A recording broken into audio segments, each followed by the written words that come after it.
Instrumental factors of DTA. In last lecture, we studied the instrumentation as well as principle of the DTA. In instrumental factor, first we study the furnace. The shape and the size of the furnace, it should be cylindrical and rectangular in shape. Sample holder. The sample holder is made up of quartz. Quartz is nothing but the thick glass. Heating rate. During the sample decomposes, the heating rate should be linear. Speed and response is recorded by the recording device. Then sample character factors. In that we study the following factors. First one is particle size, then amount of sample, then packing density, then thermal conductivity of the sample.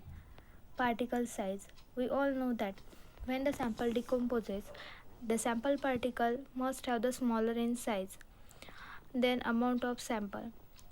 Very small quantity of sample should be used in a sample holder for a proper decomposition of the sample. Then packing density. There should be loose packing of the sample so that the sample decomposes easily. Then thermal conductivity of the sample. In that, there should be low thermal conductivity of the sample. Last one is application of DTA. DTA is used to study the polymeric material or sample. Then this technique is used to testing the purity of the drug sample. Next technique is a DSC, that is differential scanning calorimetry.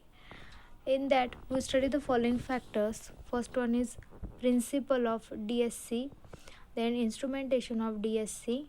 Then in instrumentation there are two parts, part first and part second. Last one is application. First one is principle. In DSC, the sample and reference are maintained at the same temperature even during a thermal event in the sample. The energy required to maintain zero temperature difference between the sample and the reference is measured. During a thermal event in the sample, the system will transfer heat to the sample pan to maintain the same temperature in reference and sample material.